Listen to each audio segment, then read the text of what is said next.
Hello there again, everyone. Welcome, welcome, and thrice welcome to episode 3 of Ask Uncle Ben.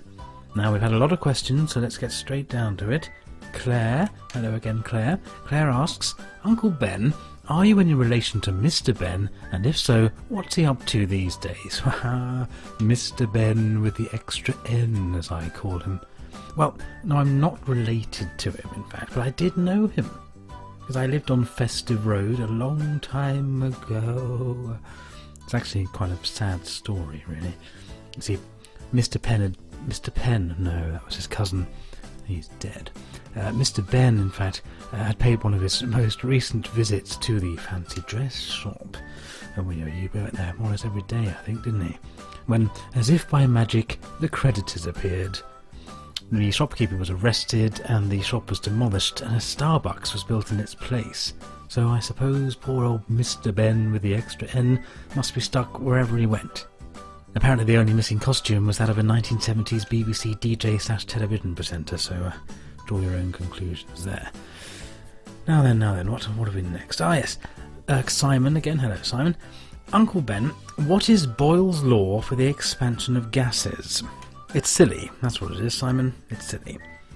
If you must know, it states that whenever you boil something, it expands. And if you don't believe me, go and boil your kettle. Go on, right now. It will expand and fill your whole house. But don't say I didn't warn you. Simon's next question. Uncle Ben, can I get a refund on my PPI if I was missold before 1998? No, you can't, Simon.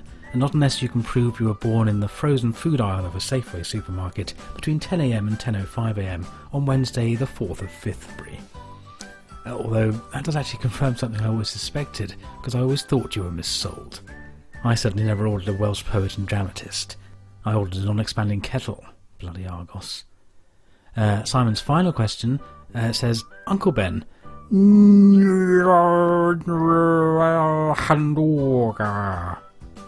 now, that may sound like nonsense to most of you, and indeed me. No, but Simon is actually speaking the ancient language of Nairobi's nose, a now dead language, but it was once spoken by an ancient tribe, all of whom had extremely long noses, hence the rather nasal sound to it, you see. Sadly, they're now extinct.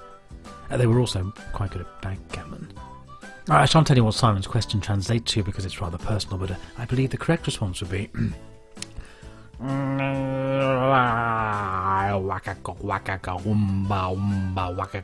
go right at the next light, then at your next left, waka go umbara. Blimey, no wonder they went extinct. Right, moving on, next question. Now this question says, Uncle Ben, if man descended from monkeys, then why are there still monkeys? And why is there still Donald Trump? Yours sincerely, Donald Trump's pet monkey, Loretta. Well, Loretta, firstly, my condolences. Having to hang around such an uninvolved, stupid and dangerous life form. That'd be nice. Secondly, man didn't evolve from monkeys. We're more closely related to apes anyway, but we didn't evolve from them either. Evidence suggests that we both evolved from a common ancestor, you see. That's my basic understanding of it anyway. As to why there is still Donald Trump, I actually think the scarier question would be why there's still people stupid enough and prejudiced enough to listen to someone like Donald Trump and indeed to vote for him. I think the answer may lie in the education system and in people having children who really shouldn't, because they pass down such ridiculous ignorance and bigotry. But who knows, who is to say? Am I to say? I don't know. You can say it. Carry on. However, Loretta, I strongly advise that you find your way back to the wild, because monkeys shouldn't be pets anyway. No wild animals should be pets. Plus, your owner's a cunt. Anyways, it's all getting a bit serious, so let's move on to another question. This is from Kingsley. Hello, Kingsley. Kingsley writes, Uncle Ben, why does rice taste of nothing? Well, I see what you mean. However, I do like it when it's mixed with all sorts of other stuff, like in a nice paella. Oh, that's good. Paella. Paella. That's rather fun saying that. Let's all say it together, shall we? Ready? 1, 2, 3. Paella. Marvellous. As to why it tastes of nothing on its own, though, well, I think it's probably because you should be eating it with chopsticks, shouldn't you? Because then it will taste of chops. That's what chopsticks are for, isn't it? So get yourself some chopsticks. Thank you, Kingsley. A question from Alex. Alex writes, Dear Uncle Ben, I once went on a day trip to see the signpost in Kent that reads ham half, sandwich 3. I found this most amusing as 3.5 is my shoe size. What is the best day trip you've ever had? Well, I went to Wales once, but the boat was too slow and I kept getting lost. Another time I went to mow a meadow. All these other people kept turning up and it just got ridiculous. I think the best day trip I ever had was probably when I went down to the river to pray. Then I realised that religion's ridiculous and went home again. I've embarrassed myself by singing there, so let's move on. 4 questions from Sean. Hello, Sean. Question 1. Do we post our questions here, i.e. on Facebook, or on YouTube? Well, Sean, you can post your questions wherever you like. Facebook, YouTube, your local dentist surgery, anything you want. Or you can write your question down, pop it in an envelope, and then on the front of the envelope pop the address, Ask Uncle Ben, P.O. Box My What a Lovely Mauve Cardigan, somewhere near a window, East Berlin, South Bristol. Hope that clears that up.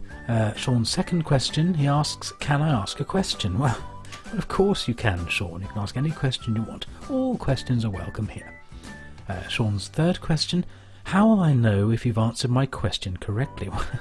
Well, obviously, Sean, everything I say is correct at all times.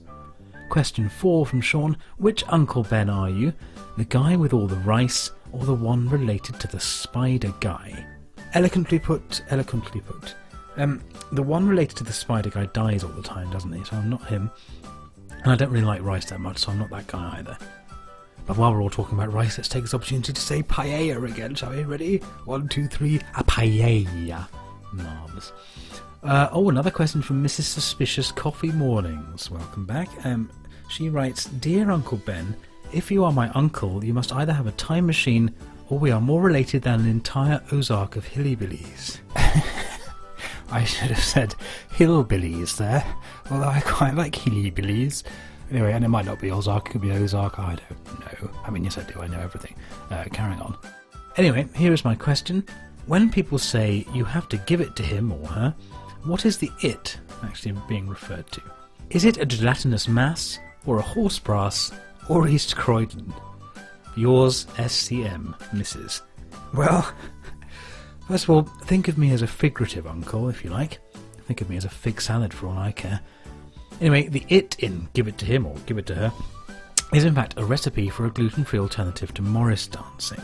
Or it's a braille map of Milton Keynes, it really does depend on the situation.